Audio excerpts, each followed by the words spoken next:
Hey guys, it's Billy and welcome back to Sesh. Today we have a few topics to talk about. We have some fun ones, we have some cringe ones, like Jacqueline Hill getting engaged. That would be a fun one, not a cringe one. Oh my god, you guys are not that mean. The Hype House making fun of themselves though, that is quite cringe. And we've got Shane Dawson talking about his former fake friends and people using him throughout his career. Let's get into it. So Jacqueline Hill announced that she is engaged to her boyfriend Jordan or Farnham. She posted it over the weekend and said a million times yes. A lot of people congratulated her. People came out of the woodworks like Jeffree Star, James Charles, Gabriel Zamora. There were so many people that congratulated Jacqueline. I mean, obviously getting engaged is super fun and exciting, and it was right before the holidays, which is a special time already, and everyone just seemed really, really happy for her. So congratulations to Jacqueline. The ring looks beautiful. These pictures look really, really pretty. And yeah, I just wanted to share some goodness that happened this week. Now let's get into the Hype House that is not so hype. Their Netflix show, you guys, is set to come out in a few weeks, and the trailer has even been released for the show.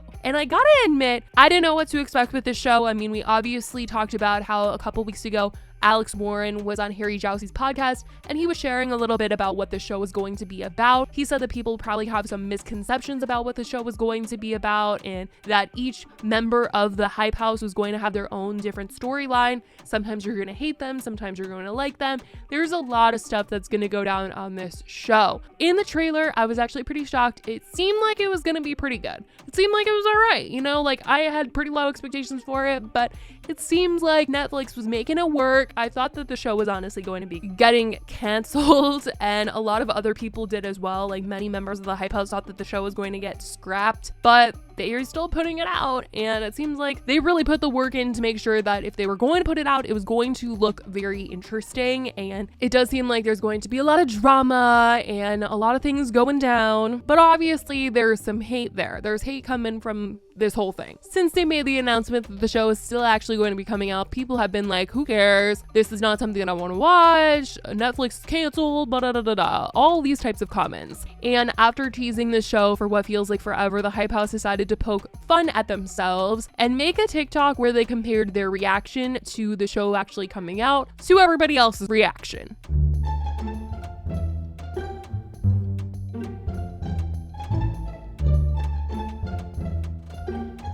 Yikes, you guys. Yikes, yikes, yikes. Some people are like, at least they're self-aware, but dang, that has to suck. Because I know if you're in their shoes, whether you like the Hype House or not, whether you like the individual members of the Hype House, you as an individual, if a Netflix show was coming out and you were in it, you would be so hype. You would be hype. Like, even if you had like a 2-second cameo in it and you knew that you were going to be on Netflix, I think anybody would just be like so stoked and want to talk about it. And if the public was taking a giant dump on that, you'd be like, you know, especially if the show ends up being good, like everyone's going to eat their words about dumping on the Hype House. That is for sure. And they are going to have the last laugh. But I don't know. Are you guys going to tune in? Do you guys think that the show is going to be good? Did you watch the trailer? Let me know how you guys feel about this. And let's move into Shane Dawson. Shane Dawson. Everybody's favorite YouTuber of the year. Am I right? I'm kidding. Obviously, Shane is extremely controversial, and this has really not been his year. I mean, last year really was not his year. This year was kind of his redemption year in his eyes. I mean, I don't know how much redeeming actually happened because there's still a ton of people that do not want him on the platform at all. But here we are where he is way more comfortable with being on camera, being on Ryland's channel, posting on his own channel than he was at the beginning of the year, and especially last year with all the stuff that came out about him in his past and everything that went down. So Shane was on Ryland's podcast, and he was reflecting on not only this year, but he was reflecting on last year, and he was reflecting on people that used to be in his life. And Ryland decided to ask him about setting boundaries and what kind of boundaries he set for himself this year, what kind of boundaries he's setting for himself going forward in the future. And I think that a lot of the conversation that they were having in this portion of the episode was revolving his friendship ending with Trisha Paytas. I really do have this little feeling, you know, because he said he had a lot of problems with friends, and he's referencing a very low point for himself that he had. And then he was like, oh wait, that was 2020. That wasn't 2021. Boundaries. I think I did good this year. I mean, I had a lot of challenges with everything. How do I answer this? I had a lot of okay. Wait, when was that? Sorry, I'm trying to remember. Okay. Sorry, I was trying to remember a specific moment that happened that was like a low for me, but that was actually 2020. I basically have created a lot of boundaries with people, with myself, with a lot of things, and I feel like I was always really bad at that, and now I feel like I'm good at that.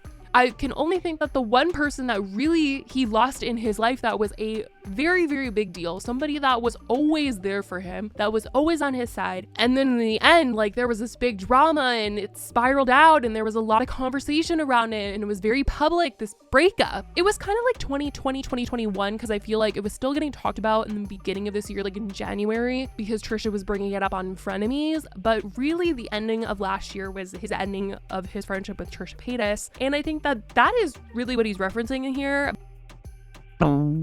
But in the rest of the conversation, he went on to describe how he was friends with a lot of other people and he realized he needed to set boundaries in his life because he was always like so readily available to help people. And these people that he was helping weren't even that close to him, people that were just like internet friends or people that weren't even like classified as friends, like people that he never met in person, and they just used him. And now he has to set boundaries because he doesn't want things like that to happen anymore. And he basically says like, those people that use me, they turn against me. Those people that I used to help out, I used to make thumbnails for them, I used to give them video ideas, they completely turn against me. Like when everything went down with me, they just like turned their back on me. Which I will say the things that came out about him weren't so pretty, so I could understand people being like, I'm gonna separate myself from him. But there's a lot of people just in general that I think over the years, you know, like if they text me, I text right back. And if they, you know, I'm always like trying to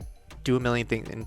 But yeah, there, I think over the years, there was a lot of scenarios where like, I mean, I would literally make YouTubers who I wasn't even friends with, like they would text me and I would make them thumbnails or like give them video ideas or like give them notes on videos. And these are YouTubers who I never even hung out with in person before, but like they just knew like, well, Shane will help.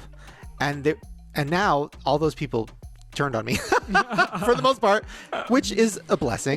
Shane making thumbnails and coming up with video ideas, I will say that's very kind of him. I'm gonna take feelings away from Shane for a second and say that creators are kind of like coworkers, and if you're looking at people as competition, then I think that works against you. If you're working with other creators and like trying to help each other come up with ideas and find out what things you should do next or like things that are trending, it's a really good way for everybody to grow. And Shane is a pretty big YouTuber. He's been around for a very long time and he's had millions and millions of subscribers. He definitely helped a lot of people gain subscribers, grow their channel, and the fact that he was so big and still making thumbnails for people and coming up with video ideas for people, that definitely is pretty nice. I will say that is a nice thing. But it sucks that Shane feels like he was used and like didn't really get anything back from those friendships, and people just were like taking from him and not really giving back to him in return, like being nice to him or being there for him. Obviously, we know some of the reasons as to why those people might not have wanted to keep in contact with him, especially after last year. Shane also does recap this current year and says that he was so surprised by the year that he had.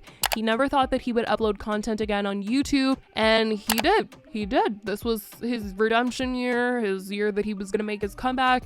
He said that he would, and he did. He posted on his channel a couple times about a ghost, and yeah, he was on Ryland's podcast. Him and Ryland moved. He's living this farm country life now, just like Jeffree Star, and he's staying out of drama. And I didn't think I'd ever make anything ever again. I knew I'd wanted to make movies at some point in my life, but I thought I'd never make YouTube videos again. So I guess making a YouTube video, a